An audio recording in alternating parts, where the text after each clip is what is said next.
Well, I'm guided largely, Scott, by the words of the former Solicitor General of the Commonwealth, Justin Gleeson SC, in relation to whether there should or shouldn't be an inquiry. And we need to be careful also when we talk about an inquiry, what sort of an inquiry. But let me come back to that. What Justin Gleeson said was that there should be what he referred to as credible evidence, quote unquote, before the Prime Minister calls for any inquiry. Secondly, whether credible evidence exists to hold such an inquiry should not be determined by the Prime Minister or his office, but at arm's length. And Justin Gleeson suggested that the second law officer in the country, the second highest law officer in the country, which is the Solicitor General, should determine, independent of the Prime Minister, whether there is such credible evidence. So those things are very, very important.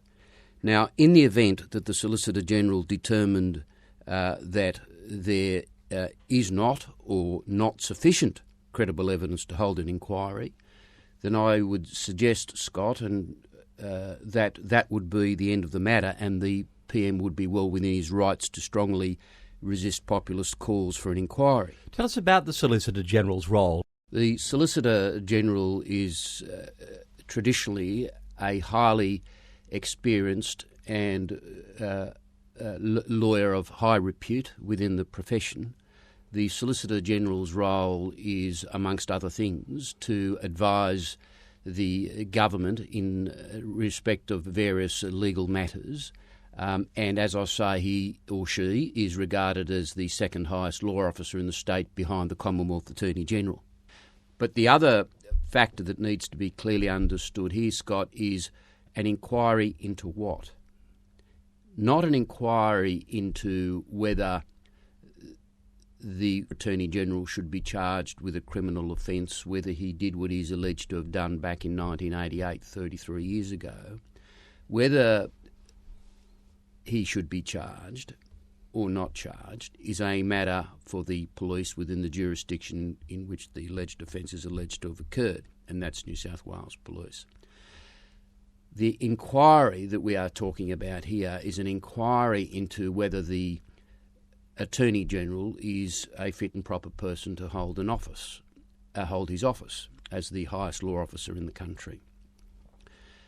And as Justin Gleeson has said, that inquiry should only be held if there is credible evidence for it to be held. That the issue of whether there is or isn't credible evidence to be determined by the second law officer in the country, completely independent of the Prime Minister. Are there any precedents for an inquiry of this level, or an inquiry around this sort of thing? Yes, there are. You can go back to 1904. There was a High Court case that arguably supports those promoting a public inquiry into the Attorney General. There was also a much more recent example, that being the former Justice of the High Court and controversial former Labor Attorney General Lionel Murphy. Murphy was acquitted in a criminal trial relating to allegations of corruption whilst he was the Commonwealth Attorney General. However, whilst he was still a serving judge of the High Court, the then Attorney General directed that an inquiry be held into his fitness to return to the High Court as a justice. And that inquiry was to be headed by 3 retired judges. So there was going to be an inquiry, it was going to happen. However, as it turned out, the inquiry into Murphy's fitness was abandoned due to his terminal illness, from which he shortly thereafter died. And what about the whole process? Because you need to stick to very clear legal premises in this sort of inquiry. It's a very important thing, and someone's life and reputation's at stake, isn't it? Indeed, and this is why I emphasise that the sort of inquiry that Justin Gleeson was suggesting could certainly take place is not into whether the Attorney General did or didn't commit the crime that is alleged against him, which he strenuously denies, not into whether he should or shouldn't be charged.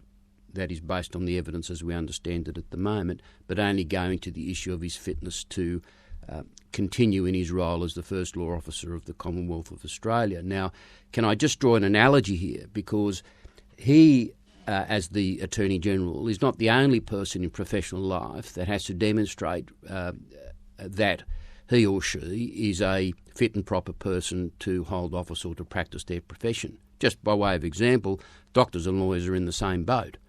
They have to demonstrate or satisfy their respective regulatory bodies that they are fit and proper people to continue in their practice. If there is, quote, credible evidence, close quote, to suggest that an individual doctor or lawyer or any other person practising a profession that has the same standards to meet is not a fit and proper person, then who could reasonably argue that there should not be such an inquiry? It would be perfectly reasonable to hold such an inquiry into the person's fitness or otherwise to hold office or to practice their respective profession. All right, Manny Conditsis, thanks for sharing your vast knowledge of the law. It is quite a minefield, but thanks for putting it into lay terms for us. Always pleased to be with you, Scott.